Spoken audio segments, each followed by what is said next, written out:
2015, I did a thing.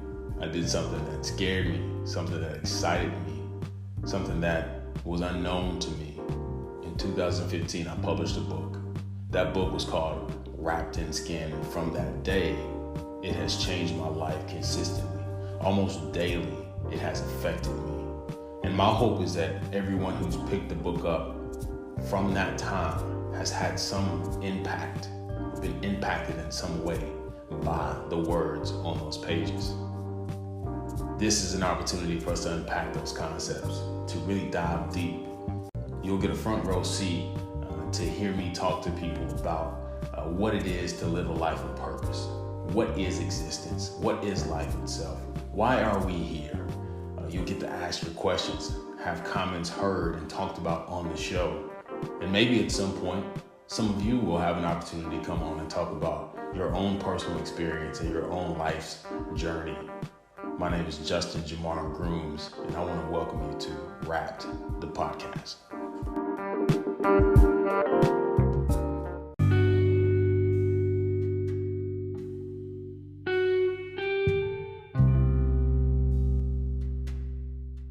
What's up, good people? Justin Jamar back with another episode of the Wrapped in Skin podcast.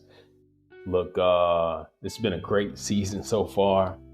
It's been a non-traditional one for me because, as you know, this has been a solo podcast for so long that having guests come on and talk about what they're going through and dealing with is refreshing and interesting, and I love everything about it. So hopefully you've been blessed by it as much as I've been blessed by it, because I've learned some things, not only about them, but also about myself. You know, I've talked to people who I've had long-standing relationships with and people who I'm just getting to know, and again, continuing to learn from both of those people that I don't know and people that I've known for a long time. Relationships are about deepening the relationship. And so as you grow and as you evolve as individuals, your relationships begin to evolve and grow, and you find new things about people, find out new things and nuances about people and how they live their life. So it's been good. It's been good. But we're going to get back to the roots today on this one. And, as you know, I don't really manufacture where the conversations are going to go when I talk to these people. It's just, wherever the conversation leads us is where it leads us organically. And I always believe that it's going to find its way to the place it's supposed to. And it's going to land where it's supposed to with the people it's supposed to land. And those who get it. Those who won't. And I'm totally fine with that. And so as I was in meditation about what to talk about this week, it didn't come to me right away. Like it took a long time for me to really hear what God was wanting me to speak on and talk about. And so I've landed here on this conversation around something that we've all heard a lot about. I think we're keenly aware of it, but I don't know that we really understand it. There's really two things that work together in accordance. And, one is the inner self, or the true you, like I like to call it, or the spirit, right? Who you are inside of this skin and this body. And then alternatively, the ego, or the manifested nature of the outer self and how you operate in your social parameters and your environment, your relationship to the world. And so kind of the linchpin for all of this was I revisit this quote by one of my favorite authors, Carl Jung, who, by the way, happens to be a historically world-renowned psychiatrist, psychoanalyst, and he's somebody that I got wind of maybe 10 years ago. And I've started to kind of research his work and get a feel for who he was and what he talked about. And so, I've got a bunch of his books and a lot of his articles and interviews, and I revisit them from time to time. As a matter of fact, if you catch me out and I've got a backpack, I've got three things typically in my backpack.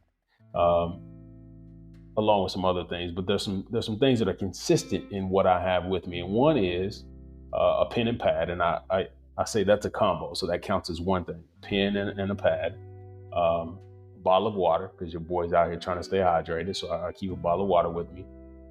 And then I usually have one of these three authors in a backpack. And it's going to either be Wayne Dyer, it's going to be Malcolm Gladwell, or it's going to be Carl Jung. Now, the Jung books tend to be a little smaller in size, and so they're easier for me to put in my backpack. So sometimes I'll have a Jung book along with, or in addition to, Malcolm Gladwell or Wayne Dyer. But I usually have a Jung book somewhere close as a reference point, to add clarity to conversations or just to kind of revisit certain thoughts. And so when I was revisiting, one of his quotes came across, and the quote is one of my favorite quotes of all time. And it simply says this. It says, "In each of us, there is another who we do not know." End quote. And that resonates with me so deeply. It's a very simple statement, but yet a really profound statement. And I believe it to be 100% true. Because this is something I believe for a long time, that the journey to self-exploration is the most important and yet the most avoided journey in the lives of most human beings. The average person knows more about external and what I would call inessential matters than they know about themselves. Most people are in a constant state of cognitive dissonance. And there is this inner turmoil between the actions and behaviors of their life and how it is they feel about those actions internally. So people may say they want certain things out of life, but their actions don't match up with their words. Now, why is that? I believe it's because they don't know why they want what they want. Right? So like the idea of the nice house and the nice car and the 2 kids and a dog, gated community, and all that sounds nice. But there's usually no real substantial connection between those things that we've been told we should desire and the purpose of our lives. So we get to the end of it all, perhaps having achieved those,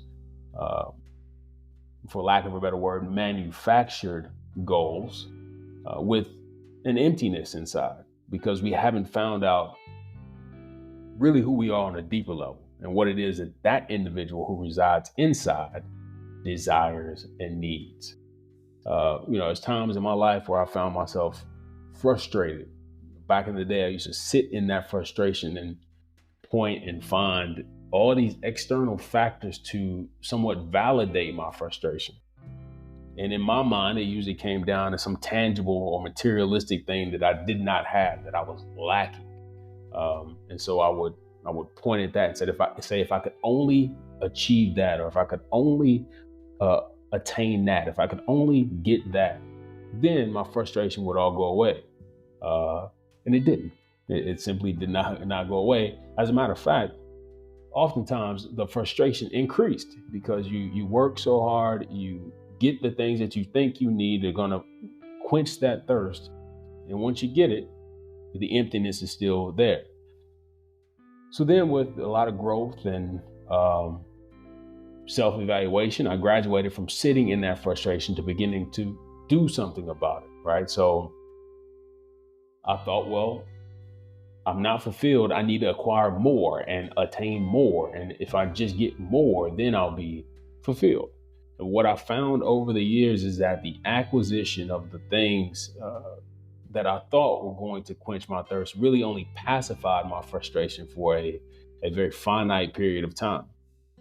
So it wasn't until I realized that the frustration I was feeling wasn't coming from the lack of things that the ego wanted. It was connected to what my true self or the inner me wanted.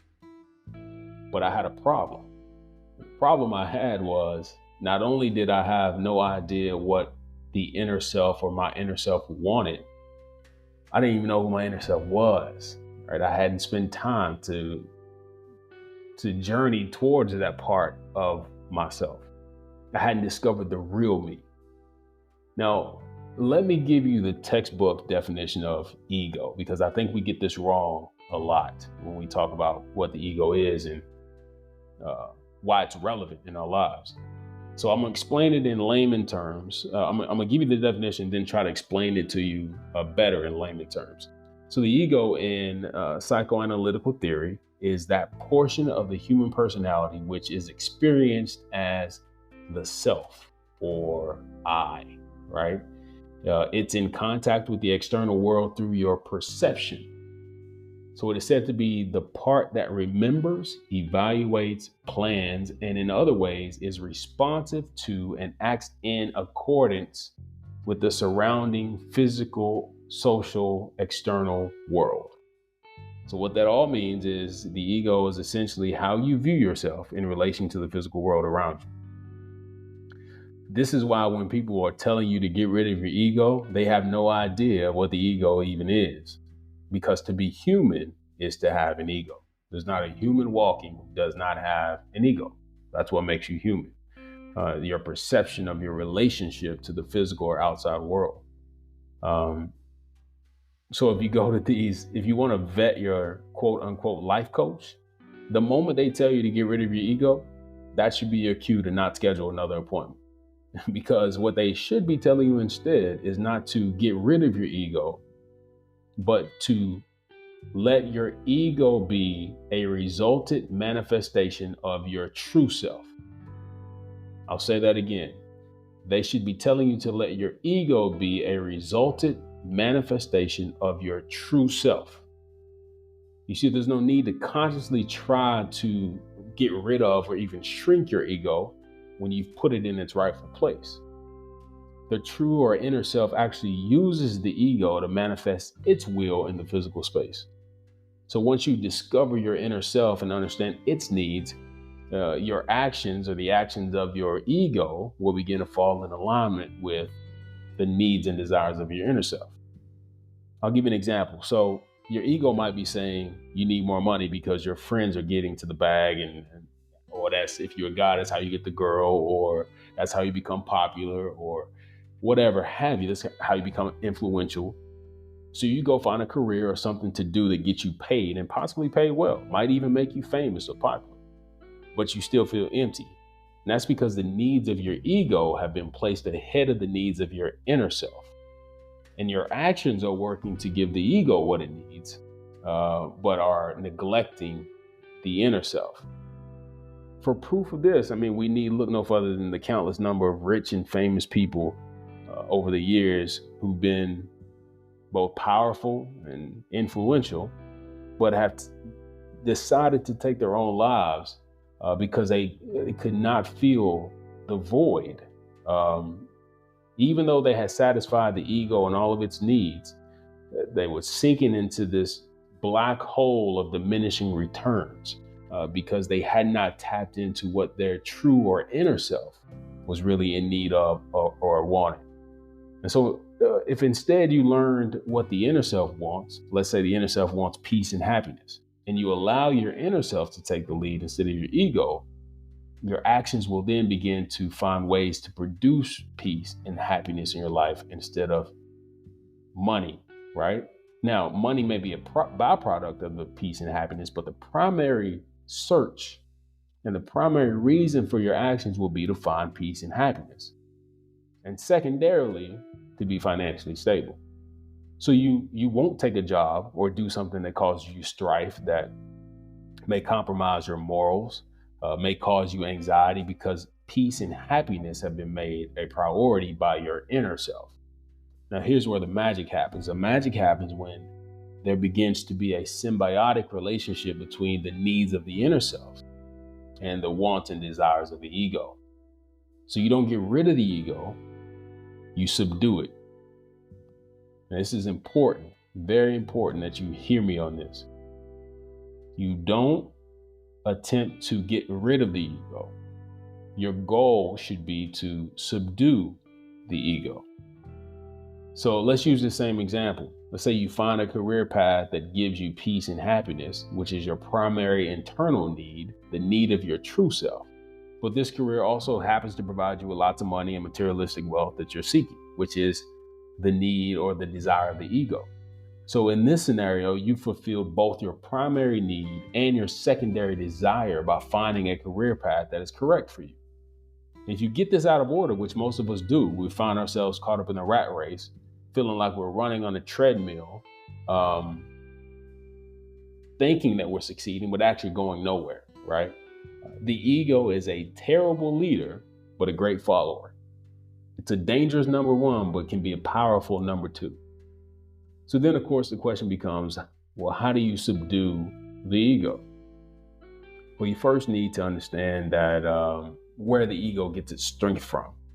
Like, the ego is powerful. And the best way to subdue it is to find out where it gets its strength from and then cut its food source off. All right. Now, we often think that, the things we say feed the ego gives me an understanding of the fact that most of us have no idea what the ego actually is, because the things we say feed the ego are not what really feeds the ego. The things that feed the ego are things like fear, jealousy, envy, comparison, doubt, judgment, anger. Here's one we can do a whole podcast on in itself. Unforgiveness. All right. All those feed the ego. And let me tell you how.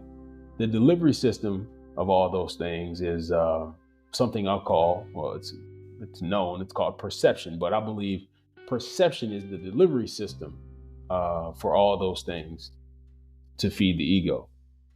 Each one of those things that I just named is subject to your perception of them, right? Like, you make them as big or as small as you want them to be. For example, people use unforgiveness as a way to justify their anger. Anger manifested as unforgiveness makes the ego feel as if it is in control. It says to the other person, or at least the assumption is, or the perception is, that it says to the other person, because you hurt me, I'm going to hurt you by not forgiving you.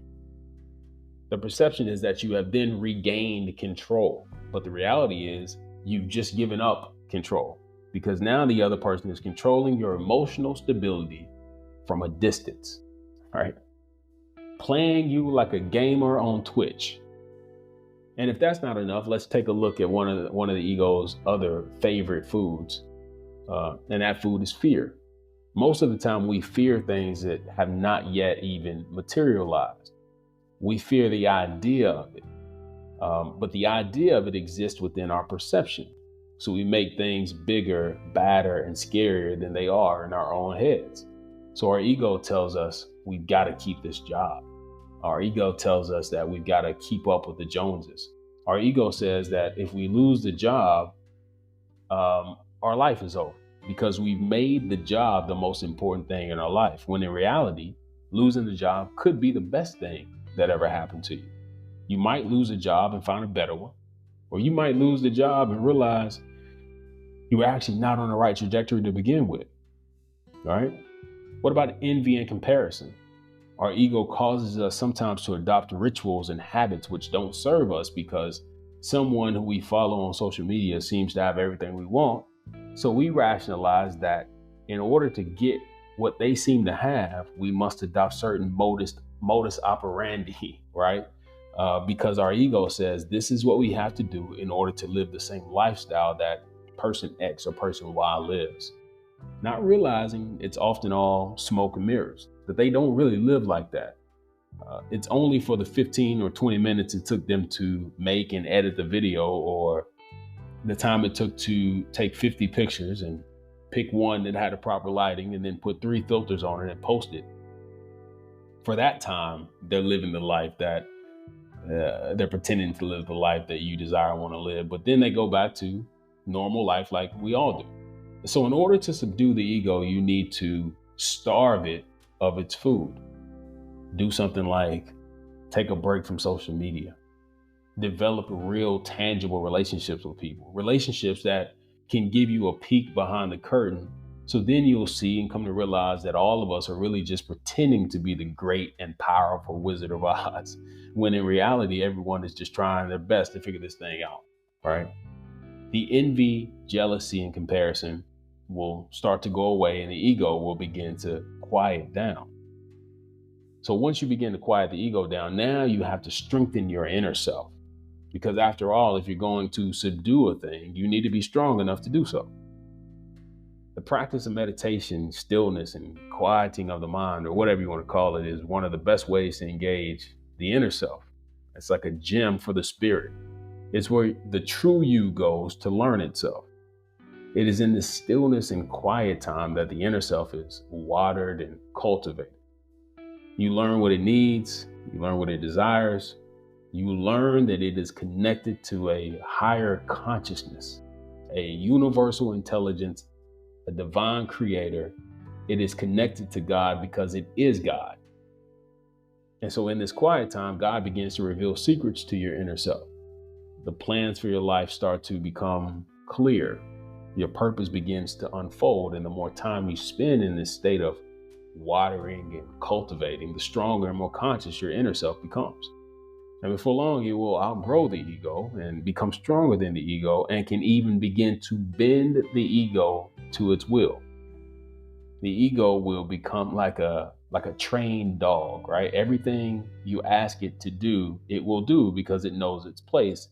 And it also knows that if it does what it's told, it will ultimately get what it wants and desires in the end too. Man, I didn't know, I never know, again, where these episodes are going to go, what I want to talk about. But, I'm happy that I landed on this subject. My assistant, Patty, and I meet weekly to discuss strategy around this podcast and other things revolving around it. And I know she gets hella frustrated because I often come across pretty indifferent about the so-called growth of this podcast. But the reality is, it's not that I'm indifferent about the growth of it. It's just that the type of growth that I'm interested in is deeper than it is wide, right? I'm not interested in casting a wide net. What I'm interested in is making sure that those who find themselves attracted to my net get what they need and walk away better as a result of having taken a half an hour to an hour of their day to listen to this podcast. And I realize there's no shortage of podcasts. There's no shortage of podcasts that talk about entertainment, and no shortage of podcasts which focus on gossip, and no shortage of podcasts which are riddled with drama, and no shortage of podcasts which talk about religion. And it's all out there for your consumption. But I hope this is something a little different for your digestive health, right? Perhaps there are elements of all of those in this podcast, but I think this is something unique in itself. And you know what? I like it that way. One listener or 1 million listeners is going to be what it's going to be. And so I appreciate you for taking the time. I hope something resonated with you. I hope you took some notes. And if you did, if something resonates with you, share it with someone that you love and you care about. Listen to it again. And if you have some thoughts, reach out to me. Message me. I'll get back to you hopefully as soon as I can. If I see it, I hope I can get back to you and give you some feedback. But give us some feedback too. Some of these clips are going to be put up on YouTube, and as always, we're going to be on Spotify, podcasts, now iHeart podcast. So check us out, share it, and as always, I hope and pray that for this time, while you are wrapped in the skin, you will be, if you choose it to be so, the very best of God. I love y'all, man. Y'all be good.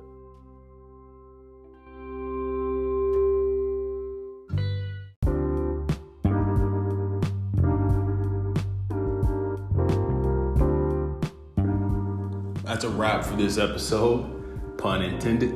I want to thank you for joining us. We hope that you learned something about yourself. Hopefully you heard something that you had otherwise never thought of in that way. We welcome your comments. Please share, subscribe, talk about this with your friends. Our goal is to talk next time about something that you want to hear specifically. So comment, message us, email us, let us know what you want to hear, what you want us to talk about, what you thought about this episode, and we'll catch you next time. That'll be good.